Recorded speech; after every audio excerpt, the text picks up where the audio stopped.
Halo guys, assalamualaikum warahmatullahi wabarakatuh. Apa kabar? Semoga teman-teman dalam keadaan sehat walafiat. Salam buat keluarga teman-teman di rumah. Salam sepak bola. Perkenalkan gue aja, gue si netizen yang suka membahas bola. Iya, timnas Indonesia berhasil melaju ke final FIFA Series di Indonesia 2026 setelah berhasil mengalahkan Setken Nevis dengan skor telak 4-0. Hasil ini membuat timnas Indonesia akan berjumpa Bulgaria di tanggal 30 nanti, malam ya, Senin malam, dan menantang Bulgaria yang juga berhasil menang lawan Kepulauan Solomon tadi dengan skor telak 10-2. Ya, skor yang sangat mencolok. Dan ya, ini merupakan debut dari John Herman dan debut yang cukup manis untuk John Herman. Dan mari kita coba bedah pertandingan tadi. Ya, dimana John Herman ternyata tidak bermain dengan formasi andalannya, yaitu 3-4-1-2, melainkan bermain dengan 4-4-2. Ini pola baru lagi ya dari John Herman, dimana ya mungkin memang melihat lawannya juga ada di bawah, sehingga dia melakukan eksperimen dengan ya pemain-pemain inti ternyata diturunkan dari awal. Idzes main dari awal, kemudian ada Elkan Bagot juga main dari awal. Idzes Bagot berduet di center back, kemudian Rizky Ridho ditempatkan di back kanan ya. Kemudian di kirinya ada Doni Tripamungkas. Kemudian di gelandangnya duet Jordi Amat dan Calvin Verdong ya, mengisi dua pivot. Yang ini dua-duanya juga bukan pemain asli di si gelandang ya, makanya cukup mengherankan untuk gua sebenarnya. Kemudian di kanan, sayap kanan Kevin Dix, di sayap kirinya ada Beckham Putra, dan di dua depannya ada Sananta dan Romani. Dan memang kelihatan di awal-awal sangat tidak balance, permainan sangat tidak balance. Timnas Indonesia banyak sekali kehilangan bola di awal-awal, karena sekali lagi ini kan pola baru, juga pemain-pemain baru juga di posisi yang berbeda. Kevin Dix kan bukan pemain sayap kanan, Calvin Verdong bukan pemain gelandang, gitu pun dengan Jordi Amat juga bukan pemain gelandang gitu kan. Jadi memang keseimbangan itu agak sedikit kelihatan jomplang. Makanya kalau kalian lihat awal-awal, Setken Nevis itu benar-benar sangat bisa memberikan perlawanan di awal-awal ya. Karena ya ini sekali lagi, ini kan kita udah lama break ya, sejak November ya, berarti udah 4 bulan tidak bermain bersama. Jadi kelihatan awal-awal tuh masih sangat kaku permainan ya, dimana banyak sekali kesalahpahaman, miskoordinasi dan segala macam. Namun perlahan demi perlahan, mungkin pemain juga udah mulai panas ya, sistem itu sudah mulai bisa dijalankan ya, meskipun adaptasinya sangat lama, adaptasinya ke permainan sangat lama gitu ya. Permainan sudah mulai kelihatan cair ketika Romani yang awalnya statis bermain di depan mulai sering turun ke bawah dan mencairkan permainan, dan itu berbuah hasil. Romani yang turun ke bawah berhasil mengirimkan kipas kepada Beckham Putra umpan terobosan, dan Beckham berhasil menciptakan gol pertama setelah berhasil melewati kiper dan gawang kosong, tinggal diceploskan bola 1-0 untuk timnas Indonesia ya. Setelah gol tersebut, permainan juga semakin cair untuk timnas Indonesia.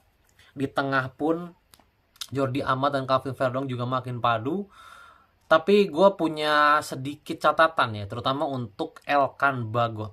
Meskipun banyak yang excited Elkan Bagot kembali ke timnas, tapi kalian bisa lihat sendiri lah, Elkan Bagot itu sudah lama tidak bermain. Match sharpness-nya ini kurang banget, feeling bermainnya kurang banget, dan beberapa kali, 2 kali lah, nggak beberapa lah, 2 kali dia salah clearance. Jadi dia masih harus dimatangkan lagi ya Elkan Bagot. Padahal sayang ya, di sebelumnya di Liga 3 Inggris padahal dia tuh starter terus loh, tapi kan di Ipswich dia bener-bener jarang main, dan kelihatan banget dia sangat kaku, footworknya kaku, pengambilan keputusannya juga kadang ragu-ragu gitu ya. Jadi masih butuh jam terbang lagi gue rasa untuk Elkan Bagot kalau ingin menembus skuad utama, karena di posisi dia sudah ada Justin Hubner yang di Fortuna Sittard bermain luar biasa, Justin Hubner ya. Jadi kayaknya Elkan tidak akan bisa menggeser posisi dari Justin Hubner ya di posisi back tengah ya. Elkan Bagot Kemudian Donitri juga sebagai debutan juga kelihatan jam terbangnya memang harus ditambah gitu ya, karena banyak beberapa kali making decision dia masih agak ragu-ragu juga gitu ya. Pemain yang paling menonjol adalah Ole Romeni mungkin di babak pertama ya. Ole Romeni juga mengirimkan assist kedua kepada Beckham Putra. Lagi-lagi Beckham berhasil menceploskan gol keduanya setelah memanfaatkan umpan dari Romeni, dan Beckham lagi-lagi kosong, tinggal ceploskan bola ke gawang dan bang 2-0 di babak pertama. Ya, di babak pertama 2-0, bertahan hingga babak pertama usai. Di babak kedua, di awal babak kedua scrimmage di depan gawang, memanfaatkan corner kick yang sangat baik dari Donitri Pamungkas. Romeni yang sundulannya diblok berhasil kembali menceploskan bola ke gawang setelah scrimmage-nya berhasil dituntaskan oleh Romeni sendiri ya. Tendangan keras ke tengah tidak bisa ditangkap oleh kiper dan 3-0 untuk Indonesia. Dan di babak kedua mulai banyak rotasi dilakukan ya, dimana 7 pemain total masuk dari Indonesia, dan gol keempat diciptakan oleh Mauro Zylstra di menit 76 yang mengakhiri perlawanan dari Saint Kennevis. Dan Saint Kennevis juga kelihatan di babak kedua sudah tidak terlalu ngotot mainnya, tidak sengotot babak pertama ya gitu. Dan kelihatan memang ini di babak pertama dan babak kedua itu ada dua wajah yang berbeda. Di babak pertama benar-benar kelihatan Indonesia kaku tapi serius, begitupun Saint Kennevis mereka berusaha ngepres gitu ya. Namun di babak kedua sudah mulai coba-coba lah gitu. Saint Kennevis juga memasukkan semua pemain yang mereka punya, dan kalahan 4-0 Saint Kennevis atas Indonesia. Dan hasil ini membawa Indonesia akan berjumpa Bulgaria yang mengalahkan Solomon 10-2 tadi sore ya. Oke.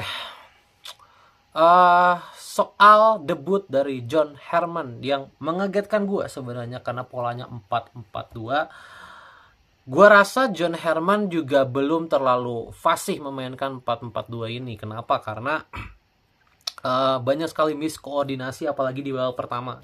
Meskipun pemain-pemain yang diturunkan itu pemain-pemain bintang bisa dibilang ya, bintang-bintang Eropa, tapi tetap aja kalau sistemnya ini masih kaku ya, bisa dibilang sistemnya ini masih belum dicerna oleh pemain-pemain, ternyata belum cukup gitu ya untuk bisa menguasai pertandingan. Meskipun kita unggul 2-0 di babak pertama, tetapi jujur gue pribadi tidak puas dengan permainan yang seperti itu ya, dimana banyak sekali salah passing, banyak sekali kebingungan, terutama kebingungan yang kelihatan ya, banyak sekali kebingungan. Kevin Dix bingung, Verdong gitu ya kebingungan gitu ya, Jordi Amat juga sedikit kebingungan gitu ya, apa yang harus diperbuat di posisi sayap kanan gitu ya.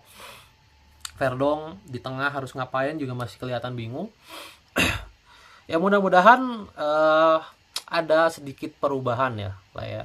Tapi ya gue rasa ini bisa jadi alternatif, gue rasa 4-4-2 ini ya alternatif jika pola sesungguhnya dari John Herman, kan pola sesungguhnya dari John Herman itu adalah 3-4-1-2 ya. Nah gue harapkan di pertandingan nanti lawan Bulgaria kita bermain serius dan John Herman juga mengeluarkan sistem terbaiknya 3-4-1-2. Dan jujur 3-4-1-2 itu cocok dengan kualitas pemain timnas, karena pemain timnas kan kebanyakan yang berkualitas itu ada di posisi center back ya. Jadi gua rasa sangat bisa masuk 3-4-1-2 gitu ya. Dan rapor mungkin pemain ya, bisa gue bilang pemain-pemain yang mungkin harus improve. Pertama Ragnar Oratmangun. Ini Ragnar bener-bener gue lihat sekali setelah dia masuk, dia tidak memberikan impact apapun. Ragnar kelihatan sangat-sangat berkurang. Bukan Ragnar yang seperti dulu, yang eksplosif, yang ngotot. Ragnar ini bener-bener kaku sekali mainnya, Ragnar Oratmangun ya. Kedua Mauro Zylstra, meskipun dia mencetak gol, tapi dia kelihatan footworknya sangat berat. Dia masih harus butuh jam terbang lagi, improve. Ketiga Elkan Bagot, ya Elkan Bagot, dia juga jam terbang gue rasa ya, jam terbangnya harus diperbaiki lagi, harus sering bermain lagi di klubnya. Kalau bisa ya dipinjamkan lagi ke Liga 3 juga nggak apa-apa, Liga 3 Inggris gitu ya, supaya dia menemukan lagi feeling bermainnya gitu ya.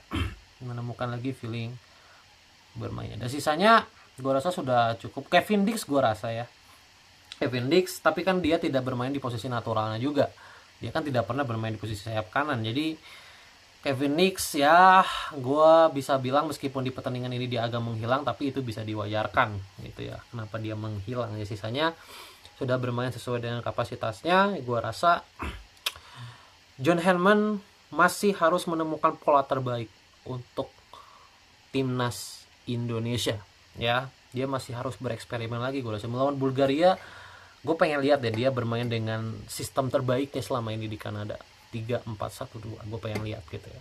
Oke, itu aja ya pertandingan antara Indonesia versus St. Kitts Nevis, dimana benar-benar eksperimen dilakukan oleh John Herdman. Meskipun menang, tapi ya belum terlalu memuaskan kemenangannya ya, karena masih banyak error yang harus diperbaiki lah gitu ya. Oke, semangat untuk John Herdman membentuk timnas. Intinya parameter kita sesungguhnya menilai John Herdman adalah di Piala Asia nanti 2027. Karena ini kan masih coba-coba semuanya lah, sampai nanti Piala AFF mungkin masih coba-coba hitungannya lah ya, gitu ya. Kita baru bisa menilai John Herdman ketika Piala Asia 2027, ketika sistemnya sudah matang, pemain juga sudah ngerti dengan sistemnya. Kita lihat nanti ya. Oke, semangat untuk John Herdman.